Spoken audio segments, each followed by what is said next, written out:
Hi, I'm Zibby Owens, the creator and host of the award-winning podcast that you're listening to right now. Thank you so much, called Moms Don't Have Time to Read Books. It is a daily podcast, 365 days a year, and each day we talk to an author about all of the things related to their career, their book, their life, and more in 30 minutes or less, because who has time? I am now an author myself, although I wasn't when I started this podcast, and you can get my new memoir, Bookends, a memoir of love, loss, and literature, wherever books are sold starting July 1st, and my children's book, Princess Charming. You can learn more about me at zibbyowens.com, but really you're here to learn more about the authors, and that is what we're going to do. Also, be sure to check out all the other podcasts in the Zcast Podcast Network. You can learn more at zcastnetwork.com and definitely check out those shows as well. Kimberly B. Cummings is the author of Next Move, Best Move, Transitioning into a Career You'll Love. She is a leading career and leadership development expert and an accomplished speaker and podcast host whose mission is to empower women and people of color in the workplace. Her personal and professional development company, Manifest Yourself, LLC, provides in-person and virtual workshops, trainings, and coaching to professionals looking to lead a dynamic career and life. She is regularly featured in national media, including NPR, Harvard Business Review, CNN, Forbes, HuffPost, BuzzFeed, and more. She has spoken to and created workshops for many organizations, including the New Jersey Conference for Women, Elevate Network, Urban League, Princeton University, and National Sales Network, South by Southwest, among others. She is also on the board of directors for the Power of You Teens organization. Next Move, Best Move is her first book and available wherever books are sold. Welcome, Kimberly. Thank you so much for coming on Moms Don't Have Time to Read Books to discuss Next Move, Best Move, transitioning into a career you'll love. Thank you for having me. I'm very excited to be here with you. Oh, it's my pleasure. Why don't you tell listeners a little about your book and why you were the perfect person to write it? Oh gosh. Okay. So I spent nearly 10 years in higher education. I always joke and say that I've worked with folks who are age 18 who don't know what to do with their lives, all the way through in their 60s, looking to put all of their experiences together to really just enjoy the world of work. I worked in university career services and then transitioned into talent acquisition at a Fortune 100 company in financial services. So I've dedicated most of my professional life to helping people navigate the world of work and hopefully transition into a career that they'll love. And for me, when I think about career transitioning, it's not just your first job out of college or moving from finance to marketing or some huge catastrophic move. It could be any type of transition in the workplace that makes things different for you. Just re-navigating and hoping that you find something that brings you joy is a transition in itself. So this is a culmination of all the work of the private clients I've had in my private practice, as well as working in higher ed and in a corporate finance and a talent acquisition to put everything together. That's something tangible that people can take to really build out a 2-year career strategy. Amazing. I was really interested in your chapter on being a people leader and a good people leader. I like to believe I am a good people leader, but I probably am not. What does it take to be a good manager, a good people leader, as you say? What are the tools? I mean, I know you have a bunch of questions that you ask and, about how we take stock of our own career. And, you mentioned your own bosses and, talk a little more about that. How do you be a good people leader? Fun fact, that was the last chapter of the book that I added, and it's no first. way. Yeah. I just knew I had to say something because the chapter title is Serving as a People Leader is a Privilege, not a rite of passage, because so many people, you just have to lead people magically, like when you want to grow in your career. But I think, number one, I would challenge you to think that you are a good people leader because you actually care about it. Because most people wouldn't even say anything if they didn't really care. That we just need to get the task done, get the job done. We don't care. But you even caring, I think the key is caring about your people, not just the execution of the task. That's the hardest part, I think, especially when you're growing a team or when you have mountains of work. It's thinking about the human aspect, understanding what motivates someone to work better, what inspires them, how do they like to be communicated with, and just thinking about the small ways to make their life just a little bit easier or motivate and inspire them to do work a little bit differently. I know on my team, I'm someone who's generally a morning person. If I'll wake up, I will send you an email at like 5 a.m. because the idea came to me and it will be perfect. I actually do all my writing really early in the morning because my brain works best at that hour, like literally rolling out of bed. So I always have to tell people, like, if you're an afternoon person, just ignore me. But that's how I work, and understand that I'm not going to get a response because they're more of an afternoon person. Just simple things to figure out how your people work. I always give a working styles quiz for anyone who joins my team to understand what motivates them, how to like feedback, any past things that have happened that really kind of turn them off to managers, just to really understand who they are. How do they like the quizzes? They're really intrigued by the questions, Okay. because they haven't been asked like, well, what's a bad experience you've had with the manager? What's a good experience? What time of day do you want feedback? If you did something wrong, how would you like me to tell you? If you do something right, how would you like me to reward you? Oh, They've never been asked those questions before. They're like, do you really do this? I'm like, sometimes I can't do it all the time, but I really try. And it's good just to know what your red flags are. And then I'll also tell you mine and how I work. It just helps kind of understand the person a little bit more. Can you do it in like a Google form, or should this be a conversation? I always do it in just a document. It could be a Google form. Now I have it in a Google form. When I worked in corporate, it was just like I'd email the questions and have them respond, and then we'd talk about it. I always want someone to write it down first, and then we talk about it so that I have it later to reflect on. I never like it just to be a conversation. I didn't go searching for this yet. Is this available somewhere that I can find it so I could perhaps copy your idea and send it to the people I work with, or not? It is not, but I can definitely give it to you for your show notes and for you personally. That would be great. I think that's really interesting. Like in therapy or whatever, right? You spend time, you like think about your past, your relationships. Like I shouldn't say no one. It's not as common to be like, I need to go to therapy for this like traumatic relationship I had with my boss, but those things happen. I mean, there have been, very often, and actually that was a horrible generalization and I shouldn't say that. What I mean is it's sometimes these bad things happen at work and you can siphon them off and say, well, it was just work. But it's still your emotions and it's still you. And like, there's no difference between something really painful and emotional happening in a work context, really, than in a friendship context, right? But it doesn't get as much attention or verification. I don't know what I'm saying. Do you know what I'm saying? I do know it's the same exact thing. I think I've actually have a podcast called Corporate PTSD, and people say like, oh, well, that's like so dramatic. I'm like, yeah, yes and no, because you'll also see how you act. Like, so for instance, I remember when in one of my last corporate jobs, I was on this like global town hall. So I mean, hundreds of people are on this call, and a very senior leader had asked me to work on a project. Now, I knew this project was going to fail, but they wanted it. They didn't really understand my area in DEI, and they wanted me to do the project anyways. And I was like, I really don't want to do it because I'd rather do this instead. They're like, no, I want you to do it this way, and you're going to report out on this call. So I did it after giving all that pretense that it's not going to go well. Mm-hmm. And I gave the data. I actually previewed it before to tell them, hey, it went as I told you it was going to go. It's just not working. It's not going to work in this way. And they proceeded to like yell at me on this global call. And I mean, there were hundreds of people on the call. Like, and they were just like, I don't even understand why this happened. And we should have done this. We should have done this. And I mean, there's hundreds of people. It's one of those times where I turn the camera off and I'm like, okay, I'll talk to you about it. Yep. Thank you so much. And the sniffing, someone's crying, and I'm not a crier at work, but I was so embarrassed. I was so upset.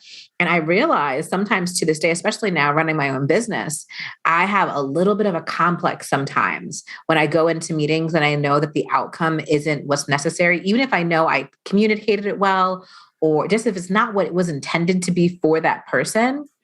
I don't go in most time with as much confidence as I know I need to, even as a business owner. Like, I'm the CEO. There's no leader to come save me or talk about anything. Whenever I see someone's super long corporate, long title, knowing they have a lot of power and influence, I have to like, okay, it is okay. They're not going to yell at you. This is your own company. You can yell back if you want to, or you can fire them as a client, whichever one you'd like, but you don't have to quote unquote sit and take it.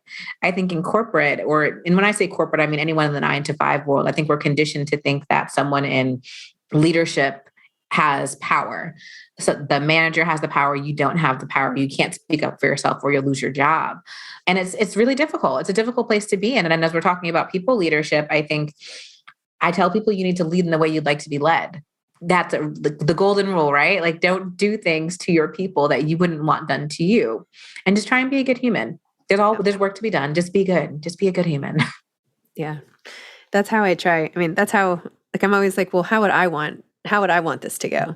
When people are like, well, can I have the afternoon? I have to be traveling. I'm like, I don't care where you do your work. Like, it makes no difference to me. Like, you could be on a beach in Bermuda. But like, if Yes, you're getting the emails back, more power to you. When it's time for exactly. you to take a swim. I mean, I don't think anyone, I don't know. Has anyone gone to Bermuda? I don't think so. Well, anyway, I mean, I hope to foster that culture. And then there were like things that I took from like jobs I had where I liked something that was being done, and jobs I had that I didn't like something that was being done. And like not my first job, it was probably my fourth job.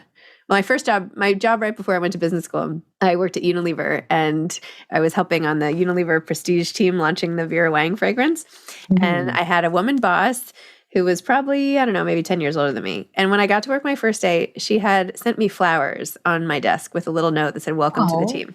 So now I try to do that to everybody who joins because it was so nice. Like, it just made me feel the rest of the whole time I was there that like they cared and yeah. appreciated me. So I don't know, even something small, even just a note or something That sets is you so apart. sweet. I'm like, I really like that one. My thing is I give people 3 to 5 people to meet with on their first day. Like I give them a whole guide, of course, like their onboarding, but I always give them 3 to 5 people, not just on the team, but across like anyone else who I work with, just so they can kind of navigate and expand. And I just connect them to really cool people in general. So my last corporate job, I would essentially connect to some of my mentors, I like to call them corporate besties, just so they got kind of socialize just a little bit more outside of the team. Because I think it's always good to have folks on your team and outside of your team who you can talk to. That's smart. Yeah, the first days are always hard, especially Yes. remote. I mean, how do you advise people to handle sort of remote integration and team building and all of that stuff? It takes more effort. I'm really interested. Maybe one day I'll write another book talking about the impact of the pandemic on introverts versus extroverts. I think that would be a really interesting study to talk about.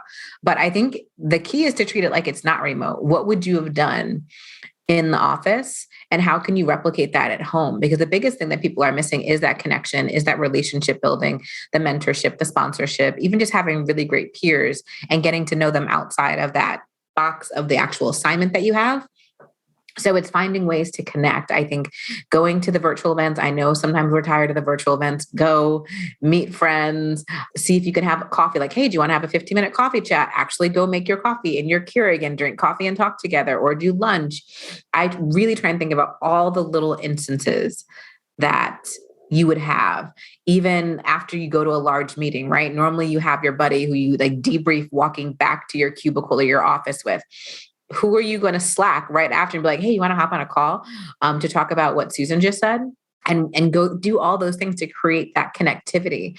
I think it just takes a lot more effort. It has to be intentional. When you're at home by yourself, it won't happen by accident that you will make work friends, make deeper connections, find mentorship and sponsorship. You have to be a bit more intentional and aggressive with making sure you make those connections.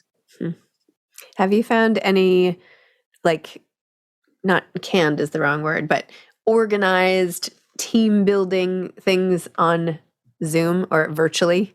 Do you know what I mean? Like, because somebody just said, like, hey, maybe we should do like an online team building thing. And I was like, yeah. Tell me- I'm like, are there good ones? I think I think it depends on your team. One of the companies who I consult with, they did a virtual happy hour, and they actually shipped out little drink making kits to everyone on the team. Mhm. So they actually made it on the call.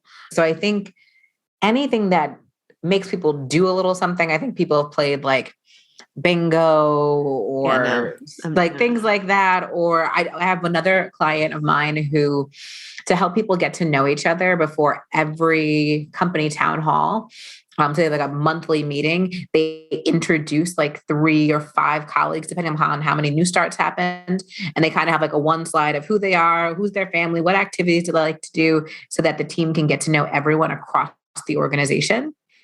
It's a leaner team. I think they have about 125 people in their organization. So that was always nice to see that and get some more connectivity. But I think anything that gets your people excited. Some people like mentorship, and some companies that I work with, they want to be matched. They want to be matched with a buddy and told, you will talk the first week of every month. Other folks just want an event where they can socialize. Some companies bring everybody together in person now, maybe once or twice a year to talk. I think the important thing is to ask your people what they would actually be willing to do. Mhm. Because sometimes what we think is great, they're like, no, I don't want to do Yeah. that. I was thinking it would have to be like somebody really interesting coming to talk to all of us.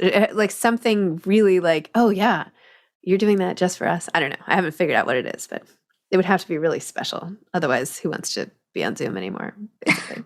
Although I True. don't mind. I love Zoom because I get to see people like you and learn Yes. all sorts of great stuff that can like make my day-to-day even better. Love it. Tell me more about your business and how you started that. I know this is about your book too, but I feel like it's all related. No, it is. It definitely is.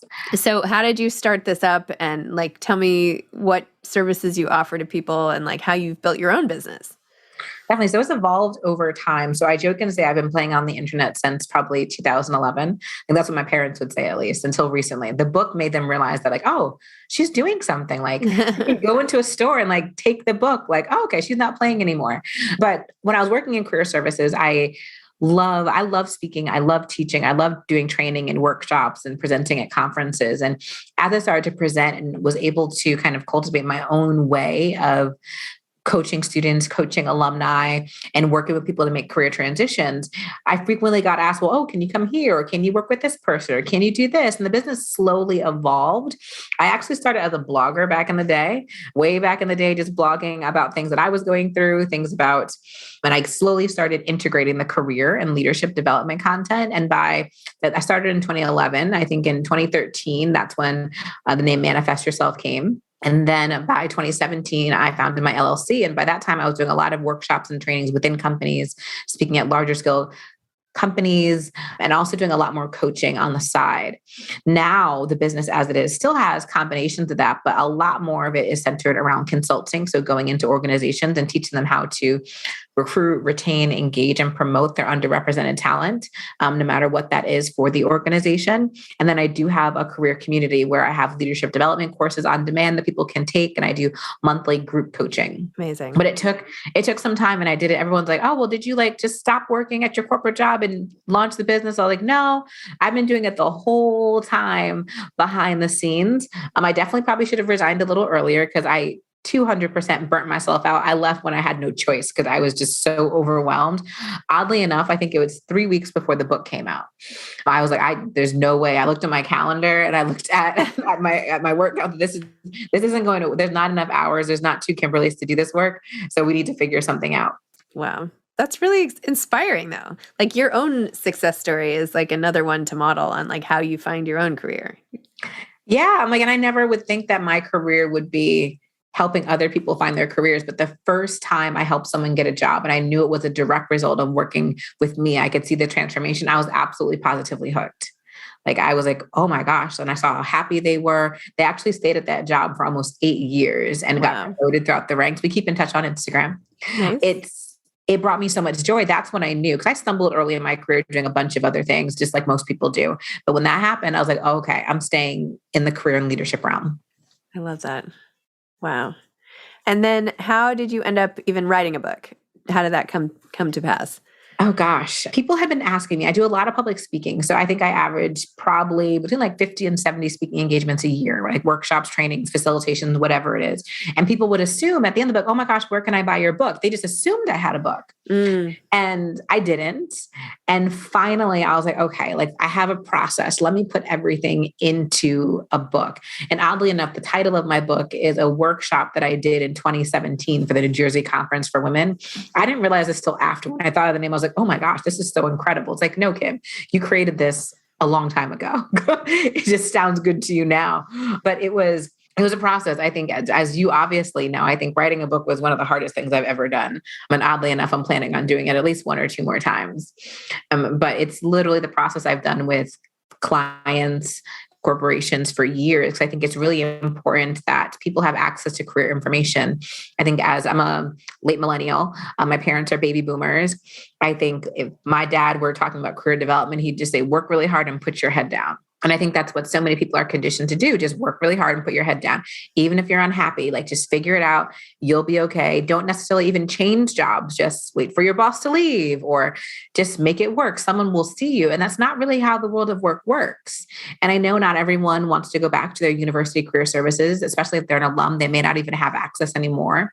Or a lot of women and people of color, when I worked in career services, they weren't necessarily using the office as much. They felt like they needed to be more prepared before coming to the office versus getting prepared at the office to go out into the world of work. And then also people may not be able to afford a career coach, but I'm like, a book, a little under $20, $19.95.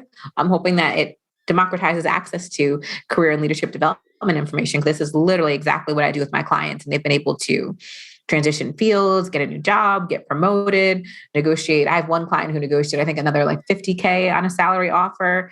So there's so many different things you could do that can bring you joy. Wow.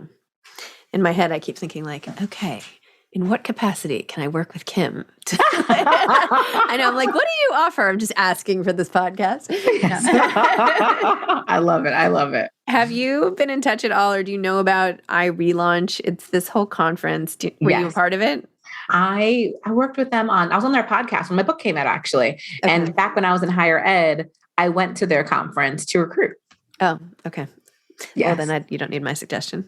But I do your suggestion. No, I really feel like, I mean, I want to say women, but I should say whatever gender. But I do feel like there's an enormous group of women with kids going off to school who have been home with their kids and are super smart and motivated, but just don't know what to do next and don't know how to assess their own skills and strengths and sort of minimize the great things that they do. And there's such a huge opportunity, not just for the women, but like, once all those people go back and start creating in the world, like how great, we'll have new content and new entertainment and whatever it is that they do. So I just feel like that first step, or even those first 12, well, I guess not 12 steps. That's the wrong, let me not mix things here. Wrong program. But, I think, they need a path forward. And I say they, it was me, like very recently, I stayed home for 11 years and, like you, it just sort of like has evolved. I'm like, I'll just do a podcast a week and I'll just, next thing I know, I have like, no sleep and here we are. I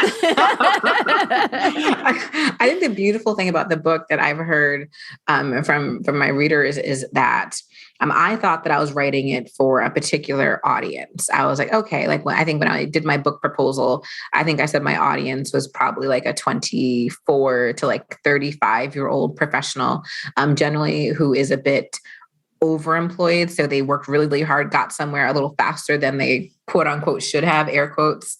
But what I've found is that it's been helping across the board. I've had students who have secured internships from reading the book or taking their first offer after graduation. I've had people who are much more senior executives who've gone back and loved the things on personal branding and relationship building.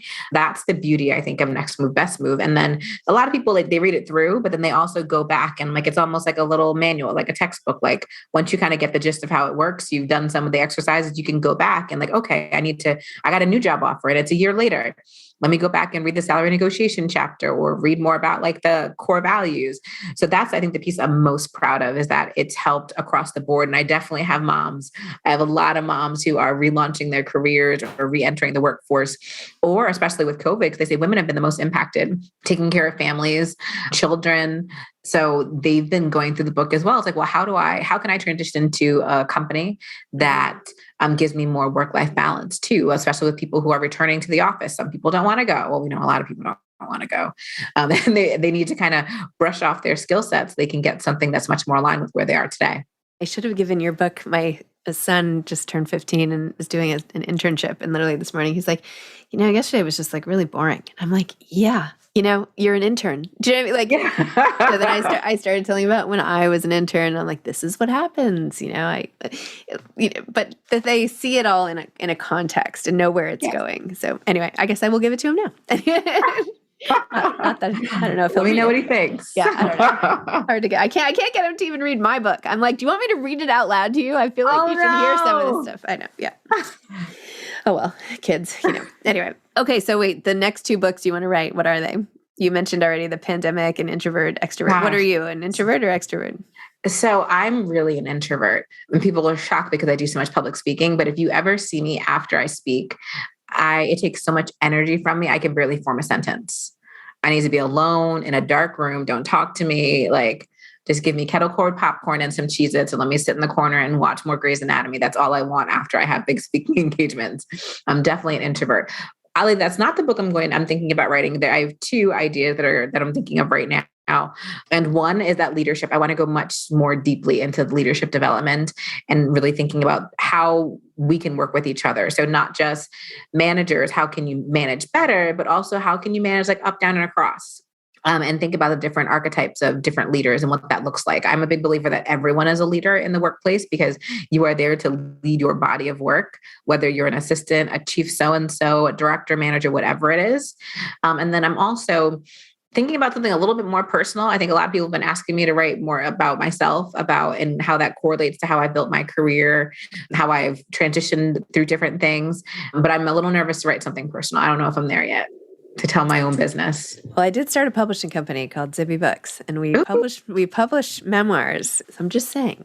I don't think I'm ready for like a memoir. I think more of a line to like a life lessons type of book from where I am now. I feel like memoir sounds, I don't feel like I'm old enough for a memoir yet. Memoir gets I think we need to rebrand the word memoir. It's really just people's stories. It's like a long personal essay. Yeah, it just seems so heavy to me. I feel the weight of it when you say memoir. I'm like, I don't want that. I'm not ready.